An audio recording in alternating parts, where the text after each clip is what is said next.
Welcome to Techno Herald online. I am going to teach you spoken English here. Spoken English class के बारे में जानकारी देने से पहले मैं आपको इसके इंपॉर्टेंस के बारे में बताना चाहूँगा।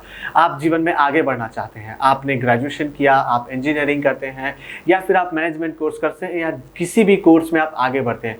If you are not having a communication language that is English, you will face many difficulties.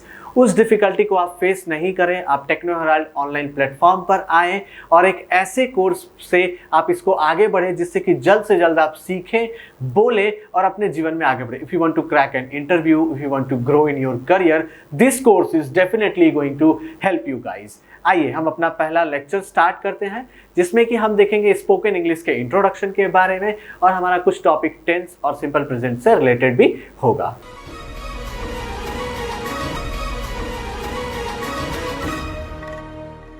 Lecture शुरू करने से पहले मैं अपने आप को एक बार फिर से इंट्रोड्यूस कर दूं। मेरा नाम है Sarvashreshthan Sinha and I have completed my education in BBA and past few years I am giving this training regarding spoken English and personality development।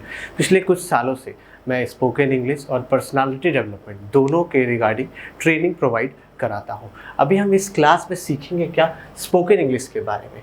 हम जानेंगे कि इंग्लिश बोलने के लिए, इंग्लिश समझने के लिए, इंग्लिश सीखने के लिए क्या क्या चीज़ें होंगी जो अनिवार्य हैं। ठीक है, अब अनिवार्य बोलने का ये मतलब नहीं कि मैंडेटरी में आपको ये सारी चीज़ें करनी ही करनी है, नहीं, ऐसा कुछ भी नहीं है। बस आपको करना क्या है वो हम सिलसिलेवार तरीके से जानेंगे। ठीक है, सिलसिलेवार तरीके से का मतलब है कि अब दिमाग में ना एक हवॉक जो होता है वो हटा लेना है कि सर हमें ये भी करना होगा, वो भी करना होगा, ऐसा कुछ भी नहीं है। एक मन से जो भ्रांतियाँ होती है उसको हटाना होगा। Whatever you know, whatever you don't know, just try to erase those things. उन सब चीज़ों को हटा दीजिए, मिटा दीजिए और अब जो हम यहाँ बताने वाले हैं उस पर ध्यान देने की पूरी कोशिश करें। और it is like a promise guys that you will definitely get to know how to speak and why to speak, और हमें क्यों जानना चाहिए, क्यों नहीं जानना चाहिए, ये सब चीज़ें हम इस क्लास में जानेंगे। ठीक है, अब सबसे पहले जैसे स्पोकन इंग्लिश की बात आती है, हमें लगता है हमें इसे यूज़ करना ही क्यों चाहिए, टू कम्युनिकेट।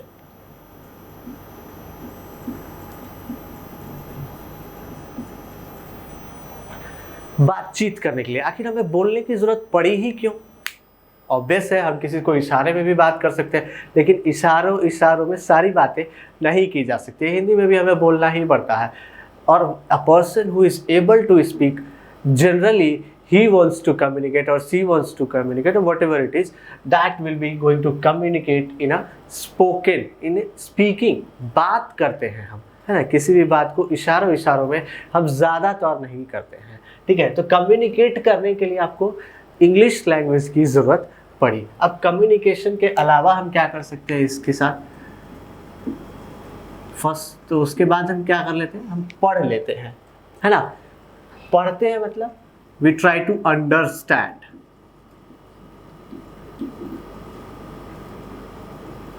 ठीक है, अब अंडरस्टैंडिंग होना ज़रूरी है। कोई भी चीज़ अगर हम जान रहे हैं, समझ रहे हैं, तभी उसको जानने में, समझने में मज़ा आता है। अब जब हम समझेंगे नहीं तो पढ़ने से क्या फ़ायदा है? A quick lazy fox jumped over a brown dog, मतलब इसको करने से तो कुछ फ़ायदा नहीं है। हमको पता होना चाहिए ना, a quick brown fox jumps over a lazy dog, है ना। कुछ अगर मैंने ये बोला, ये आपको समझ में ही नहीं आया कि क्या हुआ, कौन किस पे कूदा, डॉग था या फॉक्स था, तो उसको बोलने का, समझने का कोई फ़ायदा नहीं। तो रीडिंग करेंगे और हम समझेंगे। ठीक है, एंड देन स्पोकन इंग्लिश का ज़रूरत पड़ता है इम्प्लीमेंटेशन। हमारे पास ना बहुत सारी चीज़ों का नॉलेज ऑलरेडी होता है, बहुत सारे वर्ड मीनिंग्स हमारे पास ऑलरेडी होते हैं, बहुत सारी बातें हम जो है ना बेसिकली ऊपर मोटा मोटी हमारे आम भाषा में कहा जाए तो हम जानते हैं। इम्प्लीमेंट करना उसको हमको सीखना है। ठीक है, अब हम वो सीखेंगे किस प्रकार, हम करेंगे क्या? ठीक है, करना क्या है आपको? यहाँ इस क्लास में हम आपको ऐसा कुछ नया क्या देने वाले हैं? ठीक है, सब लोग तो दे ही रहे हैं, तो फिर सर आप क्या देने वाले हो? What we are going to do, I am going to give you the concepts। Concepts मतलब आपको एक ओवरऑल आइडिया देना कि जो आप हिंदी में बोलना चाह रहे हैं आप उसको इंग्लिश में किस प्रकार बोलेंगे। अब बोलने का हमारे पास दो तरीका है। फॉर्मल,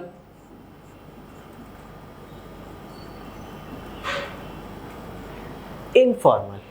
मतलब नॉर्मल बोलचाल भाषा होती है in Hindi also, when we use to meet our friends but we say hey how are you, right. But when we meet a professional person, यानी कि किसी ऐसे फ्रेंड से हम मिले तो हम हाय हाउ आर यू कर लेते हैं।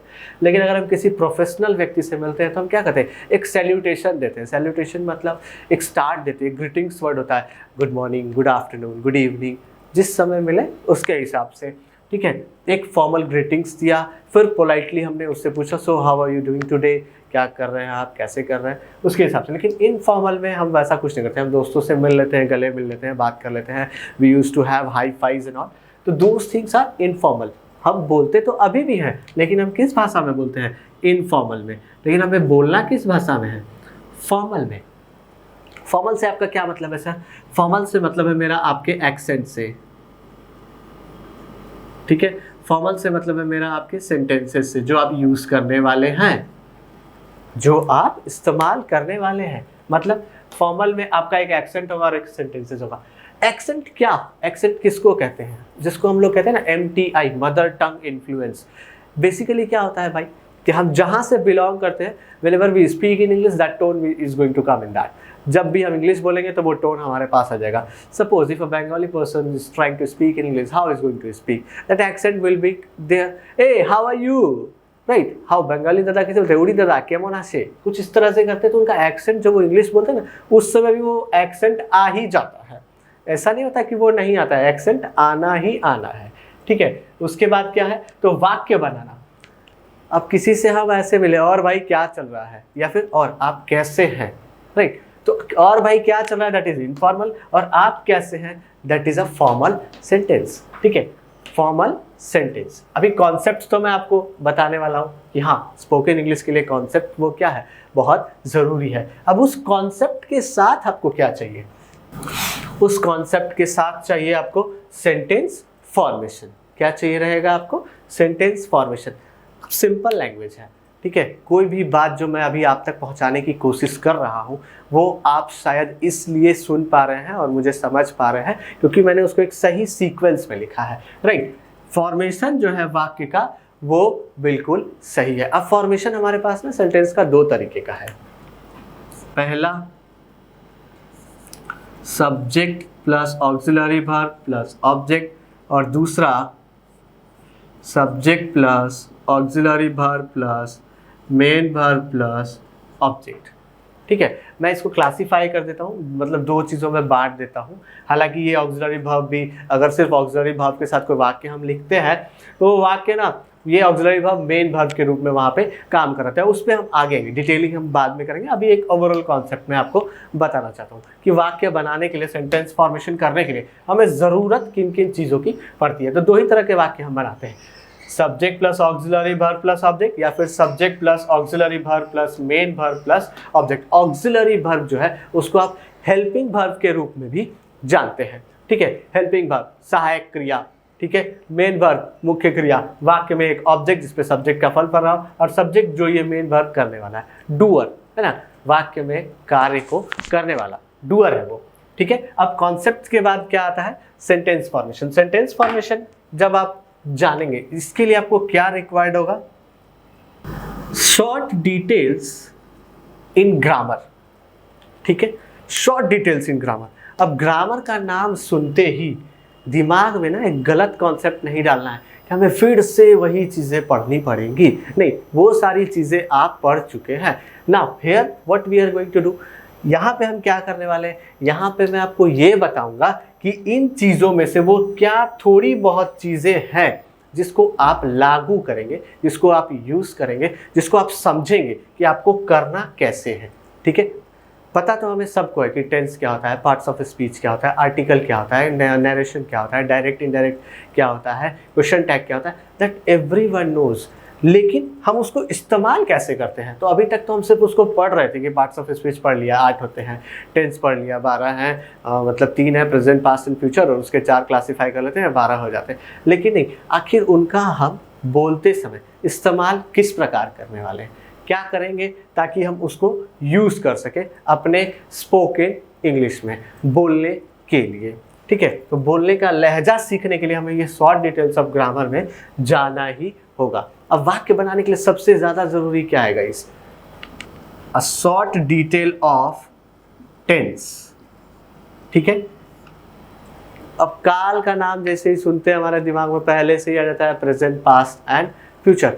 अब इसकी क्या आवश्यकता है? इसकी आवश्यकता इसलिए भी है क्योंकि बिना काल निर्धारण के आप वाक्यों का किस प्रकार बोलेंगे? बिना काल निर्धारण के आप वाक्यों को तो बोल ही नहीं सकते ना। अगर मैंने बोला कि हाँ भाई एक काम करो, जब भी आपसे मैं सवाल करूं आप कोशिश करना मुझे उसी टेंस में जवाब देने का, means that a question if I am going to ask in present tense your answer has to be in present tense, you are not going to speak in past tense, क्योंकि अच्छा ही नहीं लगेगा ना। मैंने पूछा अभी आप क्या कर रहे हैं, तो आप थोड़ी बोलेगा मैं खाऊंगा, नहीं। अगर मैं पूछूंगा आपसे कि अभी आप क्या करने वाले हैं, फ्यूचरिस्टिक क्वेश्चन होगा, तब ना आप मुझे फ्यूचरिस्टिक आंसर दीजिएगा, भविष्य का आंसर दीजिएगा कि हाँ मैं तो अभी पढ़ने वाला हूँ, ठीक है, मैं अभी पढ़ूंगा। या मैंने पूछा अभी क्या कर रहे थे भाई, मैं पढ़ रहा था, मैं सो रहा था, मैं खा रहा था, whatever it is. So whenever we speak in Hindi also those sentences are coming in as per the tense only. जब भी हम इंग्लिश या हिंदी किसी भी भाषा में बात करते हैं तो बिना टेंस के तो हम बात ही नहीं करते हैं। मतलब सिंपल है, इसके बारे में एक अच्छी खासी जानकारी हमें होनी चाहिए। वाक्य बनाते समय जो हमें दूसरी महत्वपूर्ण चीजें हैं जो इम्पोर्टेंट है वो क्या है भाई? टेंस बना क्या हो गया, तो उसके बाद आता है पार्ट्स ऑफ स्पीच।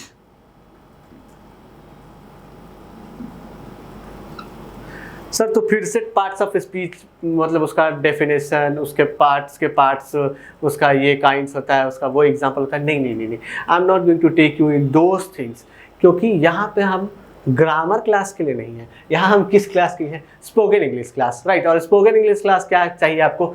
फास्ट आप चाहते हैं कि कोई भी चीज़ हम पढ़ें और now we are able to speak in that English. तो उसके लिए ना आपको ऊपर जानकारी तो इसकी रखनी होगी।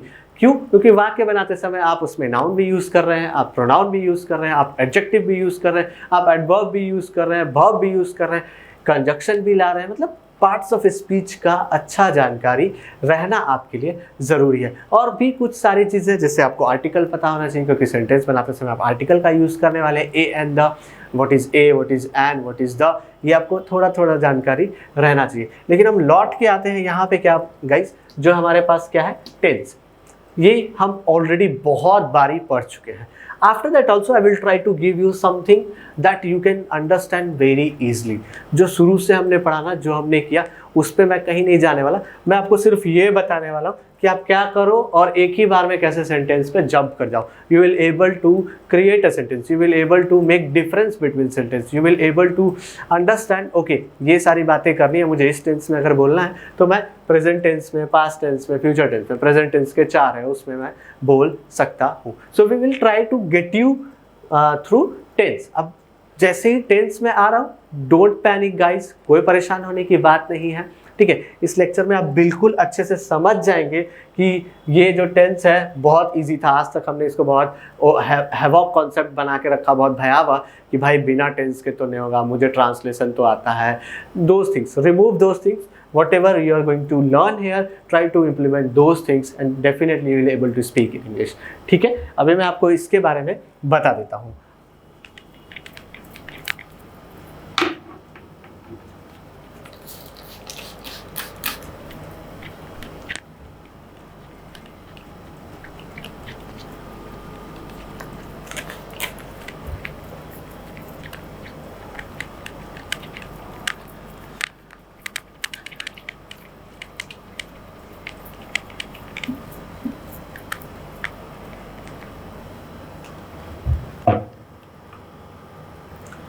चलिए, तो हम लोग आते हैं टेंस पे। जैसा कि आप समझ गए होंगे एक फ्लो चार्ट से कि आपको कैसे कैसे क्या क्या चीज़ें इम्प्लीमेंट करनी है। अभी उसमें सबसे पहले था गाइस टेंस, है ना। अब टेंस के साथ बताने की ज़रूरत नहीं है, that you know. First one is present, second one is past tense, और थर्ड जो होगा आपका वो होगा फ्यूचर टेंस, ठीक है। अब प्रेजेंट में अगर हम जाएं तो हमारे पास है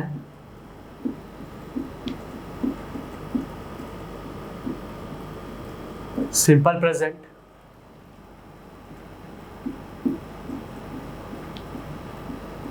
प्रेजेंट कंटिन्यूअस,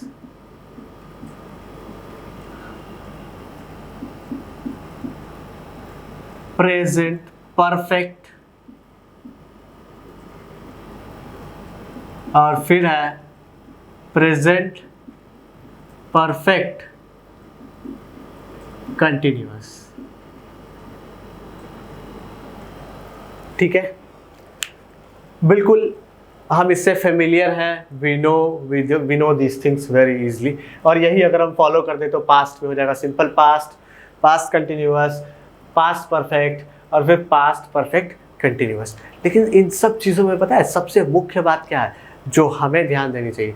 दिन भर में हम जितनी भी बातें करते हैं, ठीक है, जो भी बात, सुबह उठे और रात को सोए, इस दरमियान जितनी भी सारी हम बातचीत करते हैं, दैट हाउ वी स्पीक, तो वो हम बोलते हैं अफर्मेटिव सेंटेंस, सकारात्मक वाक्य। कुछ वाक्य ऐसे भी आप बोलते हैं जिसको कि आप कहते हैं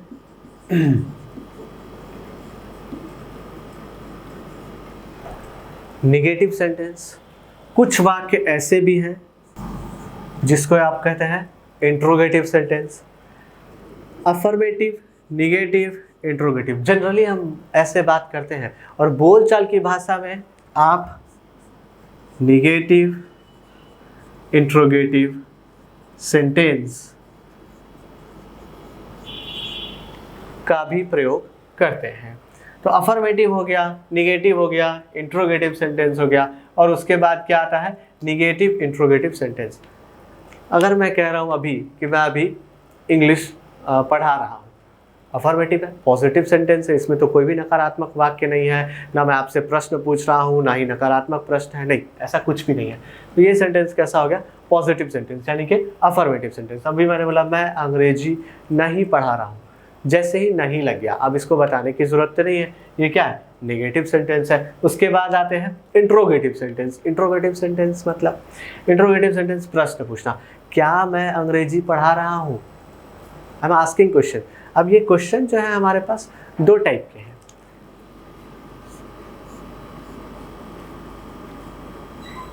यस नो और WH। यस नो मतलब सवाल मैंने पूछा, क्या मैं अंग्रेजी पढ़ा रहा हूँ? आपका जवाब क्या होगा?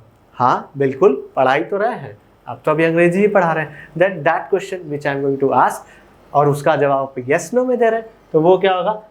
यस नो क्वेश्चन होगा। और फिर जिसका जवाब आपको ढूंढना पड़े, जैसे मैंने बोला व्हाट इज योर नेम, तब आप क्या देंगे जवाब? हाँ में देंगे या ना में देंगे? नहीं, you will try to find that answer कि यहाँ पे मुझे ढूंढना है नाम क्या है।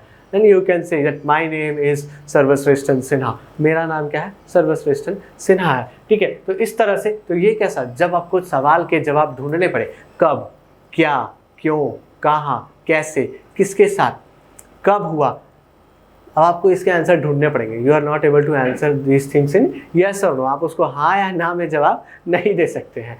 ठीक है, तो सवाल भी किस प्रकार के? दो प्रकार के होते हैं, एक हाँ या ना के और एक WH वाले। WH वाले इसलिए हम कहते हैं क्योंकि मोस्ट ऑफ द होते हैं कि व्हाट, वेयर। अब ये जो व्हाट है ना, WHAT, where, WHERE, why, WHY, तो सब WH से लगभग शुरू होता है, जिसको WH क्वेश्चन बोल देते हैं। ठीक है, जिसका जवाब हमें ढूंढना पड़ता है। ठीक है, तो नेगेटिव इंट्रोगेटिव सेंटेंस हो जाएगा। तो एक सेंटेंस आपके पास ये भी आएगा WH इंट्रोगेटिव सेंटेंस, और फिर एक सेंटेंस ये भी होगा जो कहेगा मैं हूं क्या, WH नेगेटिव इंट्रोगेटिव सेंटेंस। बात समझ में आ रही होगी, मुझे लगता है कोई परेशानी नहीं होनी चाहिए आपको। जैसे ही हम वाक्य बनाने की बात करते हैं, हमें आवश्यकता पड़ती है टेंस की। टेंस में हम जानते हैं present tense, past tense, future tense. उसके बाद हम आते हैं प्रेजेंट टेंस में, तो उसको हम चार भागों में बांट लेते हैं, simple present, present continuous, present perfect और प्रेजेंट परफेक्ट कंटिन्यूअस। यानी कि अगर शुद्ध भाषा में कहा जाए कि I go, I am going, I have gone, I have been going since morning. ठीक है, आगे हम इसका स्ट्रक्चर बताएंगे, उसमें कोई परेशानी नहीं है। तो एक ओवरऑल परफॉर्मा हम आपको देना चाहते हैं। लेकिन अब इसमें जो वाक्य बनेगा, वो वाक्य कैसे बनेगा? तो वाक्य बनेगा, पहला अफर्मेटिव का होगा, फिर निगेटिव का होगा, फिर इंट्रोगेटिव सेंटेंस होगा येस और नो, और उसके बाद मतलब ये प्रकार था यहाँ पे गाइस, तो उसको हमने यहाँ पे अलग से क्लासीफाई कर दिया, इसलिए मैं इसको इरेज कर दे रहा हूँ, ठीक है। इंट्रोगेटिव सेंटेंस बनाएंगे हम, और उसके बाद नकारात्मक इंट्रोगेटिव होगा, नेगेटिव इंट्रोगेटिव सेंटेंस। फिर WH जो मैंने यहाँ पे बताया, WH इंट्रोगेटिव सेंटेंस होगा, और WH का ही नेगेटिव इंट्रोगेटिव सेंटेंस होगा। इट मीन्स 2, 2 4, 2 6, कोई भी वाक्य जिस सिंपल प्रेजेंट का अगर आप बना रहे हैं तो आप इन 6 में बना सकते हैं। अभी मैं आपको उसी का एक एक करके एक एग्जाम्पल ज़रूर दिखाना चाहूँगा। जैसे कि देखिए, अफर्मेटिव सेंटेंस अगर है और इसमें अगर कोई वाक्य होगा सिंपल प्रेजेंट का, अफर्मेटिव सेंटेंस है, उस सिंपल प्रेजेंट का कोई अगर वाक्य होता है, how we are going to write? Then if I से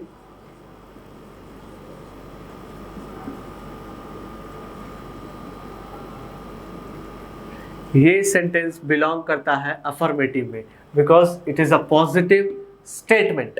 यह कथन कैसा है? पॉजिटिव है। आई गो टू स्कूल, मैं स्कूल जाता हूँ।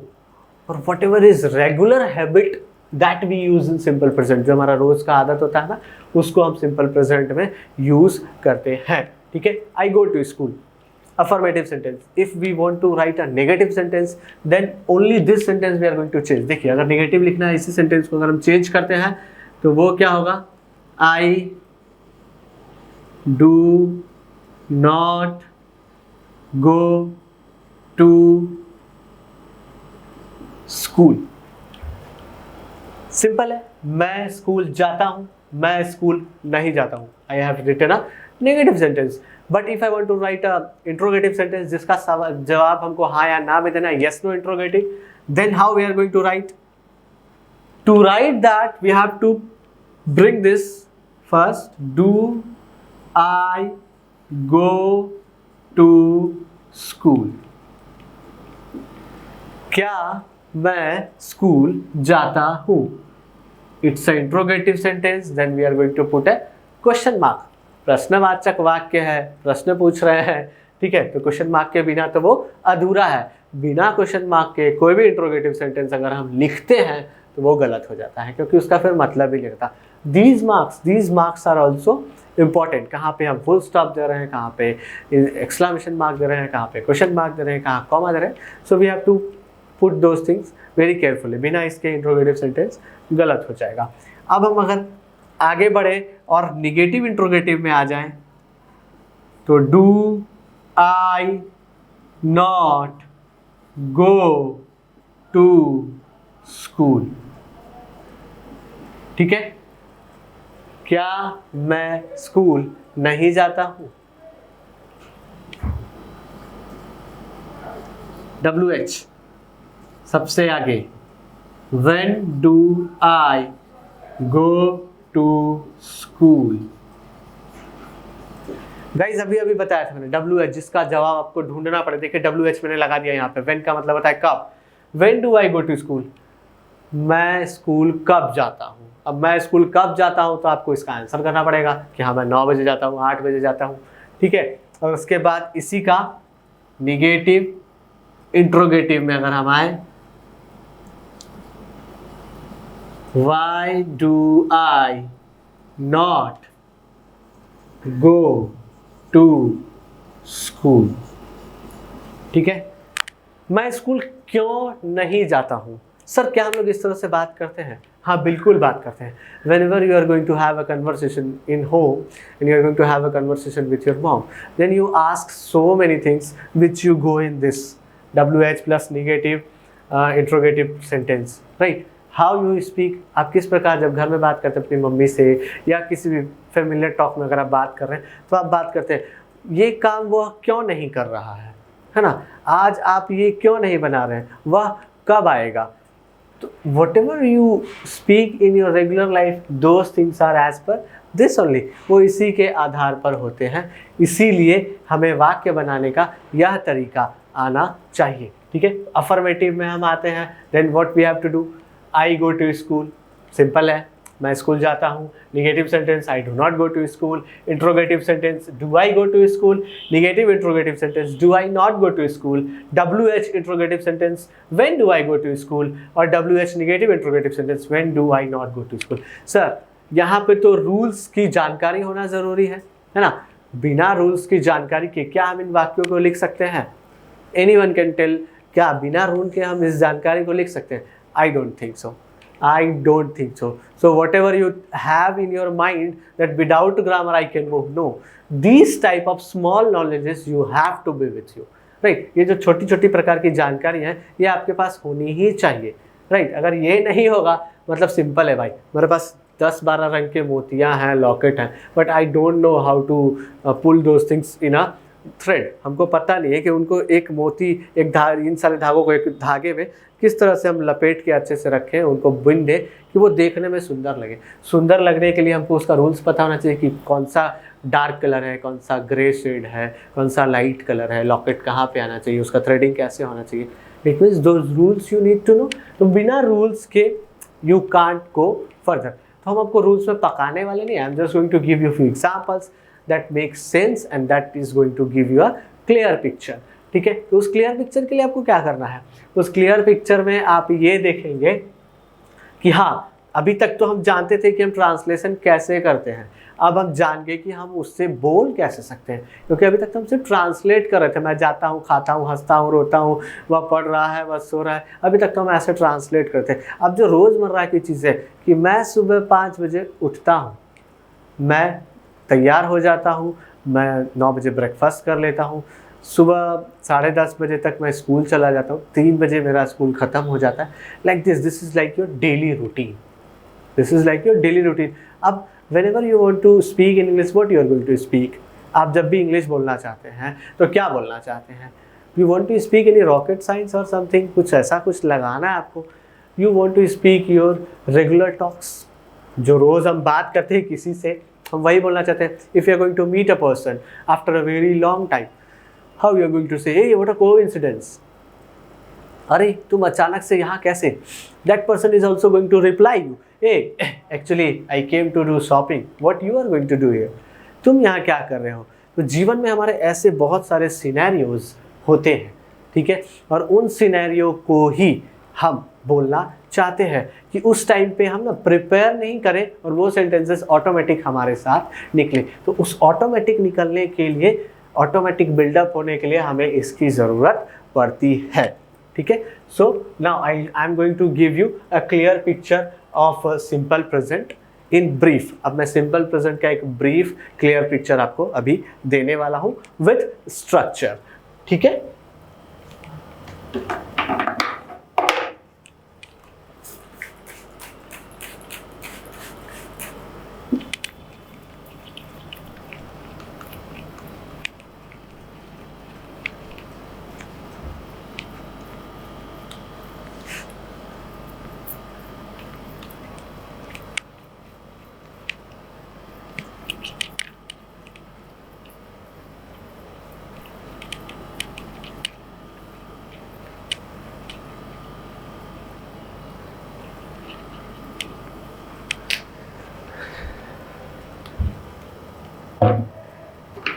चलिए अब शुरू करते हैं इसमें।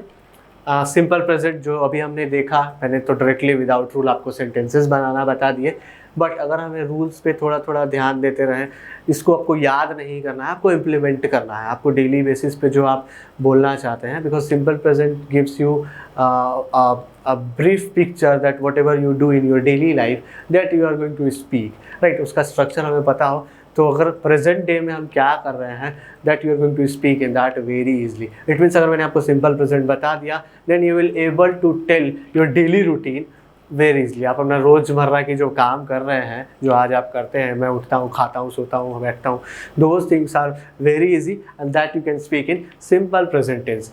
पहला चीज़ जो रोज़ हम करते हैं वही बोलना चाहते हैं, वो किस में बोल सकते हैं सर? सिंपल प्रेजेंट में। और मैं आपको वही बताने जा रहा हूँ, यानी कि पहले दिन के इस वर्ग में, यानी कि जब आप जानेंगे, इस लेक्चर को देखेंगे, तो आप यही समझ जाएंगे, wow, now I am going to understand this very easily how to speak my daily routine. मैं अपने रोज़मर्रा की चीज़ों को कितनी आसानी से बोल सकता था जो मैं आज तक नहीं कर रहा था। ठीक है, तो टेंस में सबसे पहला था हमारे पास क्या, आप सब लोगों ने देखा, वो था सिंपल प्रेजेंट।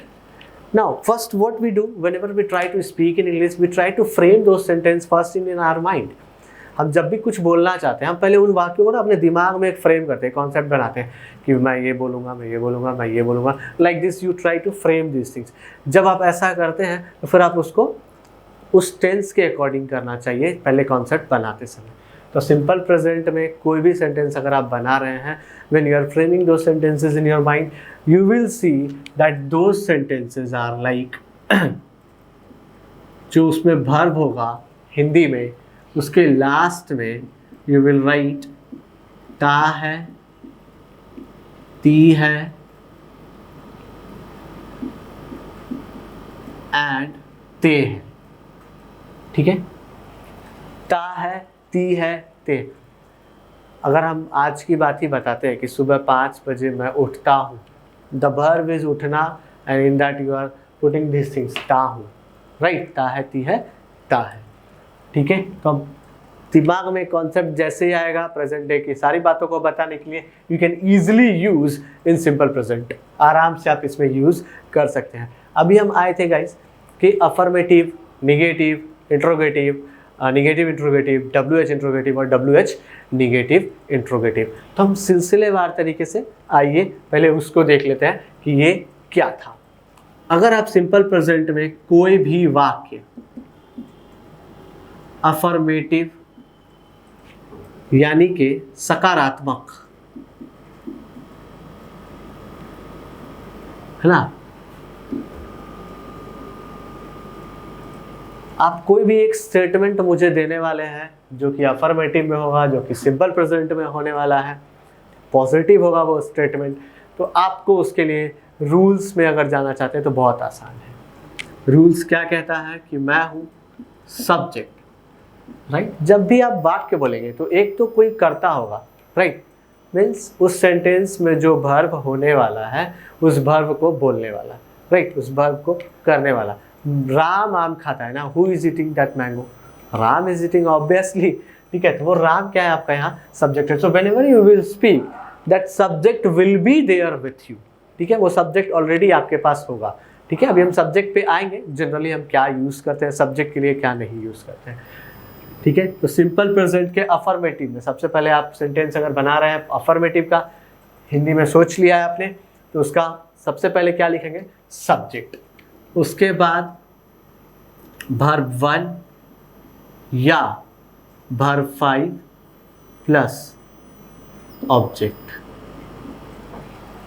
कोई भी वाक्य बनाना चाहते हैं तो सबसे पहले इंग्लिश में लिखते समय उसमें से ढूंढना होगा सब्जेक्ट, फिर उसके साथ क्या लगेगा, या तो लगेगा वर्ब 1 या तो लगेगा वर्ब 5। ये हम अभी नेक्स्ट लाइन में आपको क्लियर कर रहे हैं कि सर 2 वर्ब आप लिख रहे हैं, फिर आप ये भी करें किसी के साथ ये लगेगा, किसी के साथ ये लगेगा, I come on that point also. और लास्ट में होगा ऑब्जेक्ट।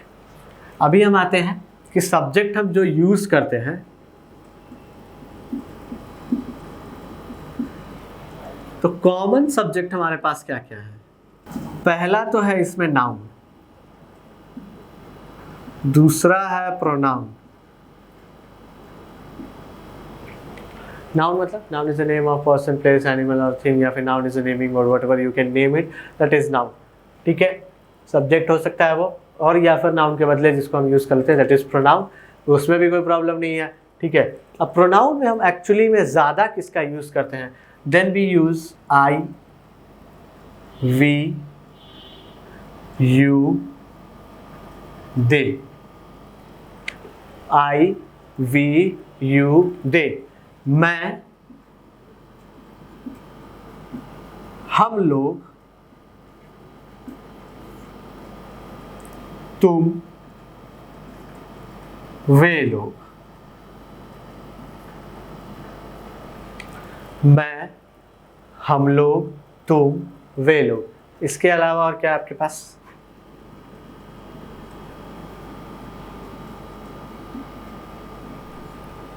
वाह, वाह, वाह, तीनों तो वाह है। ये हो गया मैस्कुलिन के लिए, ये हो गया फेमिनिन के लिए, और ये हो गया न्यूट्रल जेंडर। मतलब ह्यूमन बीइंग मैस्कुलिन अगर है उसके लिए हम ही यूज़ करेंगे, फेमिनिन ह्यूमन बीइंग है तो सी यूज़ करेंगे। उसके अलावा जो कुछ भी आएगा उसके साथ हम इट यूज़ करेंगे न्यूट्रल जेंडर में। ठीक है, तो सब्जेक्ट हमारे पास क्या है, ये है अवेलेबल, ठीक है। तो अब इसके किसके साथ वर्ब 1 लगेगा और किसके साथ वर्ब 5 लगेगा, सिंपल प्रेजेंट में। सिर्फ सिंपल प्रेजेंट के अफर्मेटिव के लिए ये रूल लागू होता है, इस बात को बिल्कुल ध्यान में रखिएगा। सिंपल प्रेजेंट के अफर्मेटिव में ही इस वर्ब 1 या वर्ब 5 का इस्तेमाल किया जाता है, तो उसी के हिसाब से ये यहाँ पे बताया जा रहा है। यानी कि I we you they simple present में इसके साथ,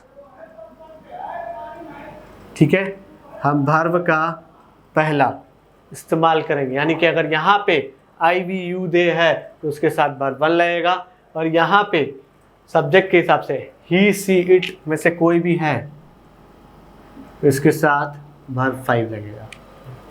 वर्ब जो वाक्य में मुख्य क्रिया है ना, ठीक है, हंसना रोना खाना उठना बैठना जो भी कुछ है मुख्य क्रिया, उसका वर्ब का 5वां रूप ही सी इट अगर सब्जेक्ट के में रहता है तो वो हम लगाने वाले हैं, ठीक है। वो हम कैसे लगाएंगे वो भी आप एक बार देख लीजिए, ठीक है। Example,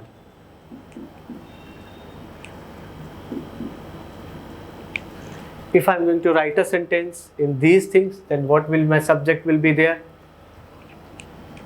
I, we, you, they, ठीक है। इन सब के साथ मैंने क्या बोला है, कॉमन वर्ब 1। सिंपल है, I eat an apple every day, we eat an apple every day, you eat an apple every day, या फिर they eat an apple every day। Simple है, मैं रोज एक एप्पल खाता हूँ, हम लोग रोज एक एप्पल खाते हैं, तुम रोज एक एप्पल खाते हो, और सॉरी गाइस, और वे लोग रोज एक एप्पल खाते हैं। बहुत आसान था ना। यानी कि आई वी यू दे अगर हम करें और उसके साथ वर्ब 1 यूज़ करें, फिर उसके बाद का ऑब्जेक्ट हम लिखते हैं, तो बहुत आसान है। I we you they eat an apple every day. उसके बाद हम आते हैं ही see it. He see it जैसे ही आ जाएगा गाइस, ध्यान दे देंगे, ही सी, अभी इट को हम अलग से बनाते हैं, ठीक है। तो ही और सी रहेगा, इसके साथ हमको क्या चाहिए, वर्ब 5 चाहिए। मतलब यहाँ पे ये वर्ब 1 था, यहाँ पे ये वर्ब 5 है, ठीक है। ही वॉक्स इन द मॉर्निंग और सी वॉक्स इन द मॉर्निंग, मतलब वह सुबह में टहलने जाता है और वह सुबह में टहलने जाती है, ठीक है। इट का प्रयोग हम लोग बाकी सभी चीज़ों के लिए, जानवर के लिए, वस्तु के लिए, सब कुछ के लिए हम कर लेते हैं। तो वाक्य जब आप बना रहे हैं अफर्मेटिव में, सब्जेक्ट आपका आई वी यू दे है या फिर ही सी है, ठीक है, तो उसके लिए आपको ये करना है। वर्ब 5 का प्रयोग, अभी जैसे मैंने बोला था कि सब्जेक्ट नाउन भी हो सकता है, तो वर्ब 5 का प्रयोग यहाँ कोई नाउन का सब्जेक्ट है उसके साथ भी होगा, ठीक है। ये एक क्लियर पिक्चर है आपके सामने गाइस सिंपल प्रेजेंट में। यानी कि अगर आप अपना डेली रूटीन लिखना चाहते हैं, डेली रूटीन किसी के सामने बताना चाहते हैं, that you can speak easily. अब आप सब्जेक्ट क्या लेने वाले हैं, मान लीजिए आप सब्जेक्ट लेने वाले हैं मैं, राइट। अब आपको बनाना है उस वाक्य को सिंपल प्रेजेंट में ही बनाएंगे, then that sentence will be मैं रोज़ एक एप्पल खाता हूँ, या मैं सुबह उठता हूँ। अब उठना का क्या होता है, वेकअप, वर्ब 1 है, ठीक है। अब जैसे ही वर्ब 1 हो गया तो आई के साथ आप क्या करेंगे, I wake up in the morning, मैं सुबह में उठता हूँ। कितने बजे उठता हूँ अगर ये डालना है तो I wake up at 5 o'clock in the morning. अब वाक्य धीरे धीरे बड़ा होता जा रहा है, हम सीखेंगे। पहले हम ये सीख लेते हैं कि अगर हमको वाक्य बनाना है वो भी सिंपल प्रेजेंट के अफर्मेटिव में बनाना है, आपका एक पूरा डेली रूटीन जो होता है ना, वो तो इसमें आप आसानी से बना सकते हैं। सिर्फ अफर्मेटिव को अगर हम जानते हैं, सिर्फ अफर्मेटिव को जानते हैं तो अपना डेली रूटीन आराम से लिख सकते हैं, बना सकते हैं। अब हम चलते हैं इसके निगेटिव पे। अब हम निगेटिव पे चलते हैं गाइस। सबसे पहले जो अभी हमने पढ़ा अफर्मेटिव था वो,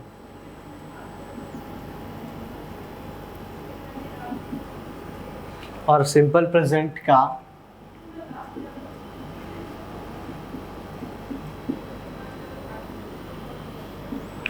अफर्मेटिव था, जिसका कि स्ट्रक्चर था सब्जेक्ट प्लस वर्ब 1 या वर्ब 5 प्लस ऑब्जेक्ट। ठीक है, अभी हम उसके बाद क्या देखने वाले हैं,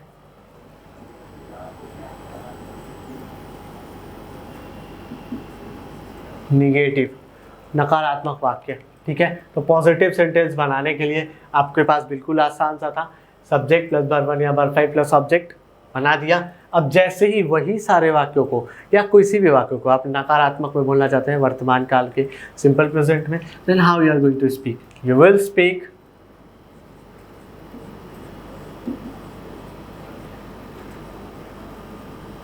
सब्जेक्ट प्लस डू या डज। ध्यान से लिखिएगा, सब्जेक्ट प्लस डू या does plus not plus verb 1 plus object. थोड़ा सा कॉम्प्लिकेटेड दिख रहा है नहीं। यहाँ था सब्जेक्ट प्लस वर्ब 1 या वर्ब 5 प्लस ऑब्जेक्ट, यहाँ आपने सिर्फ वर्ब 1 को देखा, इसलिए मैंने कहा था पहले भी कि सिंपल प्रेजेंट के अफर्मेटिव को बनाने के लिए वो सब्जेक्ट का रूल था कि उसके साथ वर्ब 1 या वर्ब 5 लगता है। लेकिन जैसे ही वो निगेटिव में आएगा तो उस सब्जेक्ट के साथ मेन वर्ब जो होगा, चाहे वो आई वी यू दे हो, चाहे ही सी इट हो या फिर कोई नाम हो, उसके साथ हम वर्ब का पहला रूप ही लगाएंगे। ये कॉमन मिस्टेक्स है जो हम करते हैं निगेटिव बनाते समय। हम क्या करते हैं, क्योंकि हमें ध्यान रहता है कि आई वी यू दे के साथ वर्ब 1 लगेगा, ही सी इट के साथ वर्ब 5 लगेगा, तो निगेटिव बनाते के समय पे भी हम वर्ब 1 की जगह वर्ब 5 ही सी इट या नाउन के साथ लगा देते हैं। तो ऐसा बिल्कुल भी नहीं करना है। क्या करना है, आपको ध्यान देना है कि ये सिर्फ अफर्मेटिव के लिए था। इससे पहले जो भी चीज़ें बताई मैंने वो सिर्फ अफर्मेटिव के लिए था सिंपल प्रेजेंट का। अब जो चीज़ें हम देखेंगे वो चीज़ें नेगेटिव के लिए होंगी। वो चीज़ें किसके लिए होंगी, निगेटिव के लिए होंगी। Subject plus do does plus not plus verb 1 plus object. अब ध्यान दीजिएगा थोड़ा सा, ठीक है, क्योंकि फिर से हम लोग जो अफर्मेटिव में सीखा उससे कुछ यहाँ पे डिफरेंट करने वाले हैं। अब सब्जेक्ट तो हमको पता है हमारे पास क्या है, तो उसके साथ लगता क्या क्या है निगेटिव में वो हम देख लेते हैं। तो आई वी यू दे, ठीक है, यहाँ निगेटिव के लिए इसके साथ हम डू लगाएंगे। ही सी इट, इसके साथ हम डज लगाएंगे। ठीक है, छोटा सा बात है कि आई वी यू दे के साथ हम यहाँ पे लगा रहे थे वर्ब 1 और यहाँ हम ही सी आई वी यू दे के साथ यहाँ पे लगा रहे हैं डू, और उसके बाद हम क्या कर रहे हैं, यहाँ ही सी इट के बाद यहाँ हम लगा रहे थे वर्ब 5 और यहाँ ही सी इट के साथ निगेटिव सेंटेंस में हम क्या लगाने वाले हैं, वर्ब 5 यानी कि डज लगा रहे हैं। ठीक है, और उसके बाद आगे का जो रूल है वही हम एग्जैक्टली फॉलो करेंगे guys, not plus verb 1 plus object. अब हम आते हैं इसके एग्जाम्पल पे। तो एग्जाम्पल में हम थे गाइज, एग्जाम्पल में हम फिर से जैसा कि मैंने अफर्मेटिव में दिया था, अब मैं आपको निगेटिव का एग्जाम्पल यहाँ पे दे के बता रहा हूँ। तो आई वी यू दे, सब्जेक्ट हमको लिखना है, हम लिख रहे हैं। चलिए सब्जेक्ट लिख लिया हमने, कोई भी एक सब्जेक्ट लिखेंगे, मैं आपको एग्जाम्पल देना है इसलिए मैं इस तरह से करके बता रहा हूँ। चलिए देख लेते हैं एक बार फिर से, आई वी यू दे। ठीक है, इसके साथ क्या लगाने के लिए कह रहा है, डू या डज। नियम के हिसाब से पहले सब्जेक्ट लिख दिए, फिर डू या डज लिखना है। तो यहाँ पे हम जान रहे हैं कि इसके साथ डू लगेगा, तो हम लिख दिए डू। फिर क्या कहता है, नॉट लगा दो भाई, तो मैंने लगा दिया नॉट। फिर क्या कह रहा है, वर्ब 1 लगा दो, मैंने लगा दिया ईट, और यहाँ लिख दिया लंच। ऑब्जेक्ट दे दिया इसको एक। ठीक है, I do not eat lunch, we do not eat lunch, you do not eat lunch, they do not eat lunch. ठीक है, अब हम आ जाते हैं इसी के एग्जाम्पल में जो कि था ही सी इट के लिए। तो ही सी इट के लिए हम क्या करेंगे, ही सी। ठीक है, तो ही सी के लिए क्या हो जाएगा, इसके साथ क्या लग रहा है, डज, तो लगा दिए डज। उसके बाद क्या आ रहा है, नॉट, तो लगा दिए नॉट। और फिर वर्ब हमको लगाना है, 1 है, ध्यान रखिएगा अभी अभी हमने अफर्मेटिव में ही सीट के साथ वर्ब 5 लगाया है, लेकिन निगेटिव जब हम कर रहे हैं तो डू या डज लग जाएगा और आगे जो मुख्य क्रिया है वह वर्ब का पहला रूप ही है, उसके साथ वर्ब का पहला रूप ही होगा। He does not eat lunch या फिर सी डज नॉट ईट लंच। ठीक है, मैं उम्मीद करता हूँ कि सिंपल प्रेजेंट के अफर्मेटिव और निगेटिव में आपको कोई परेशानी नहीं होगी। ठीक है, मिलते हैं अगले लेक्चर में। Thank you.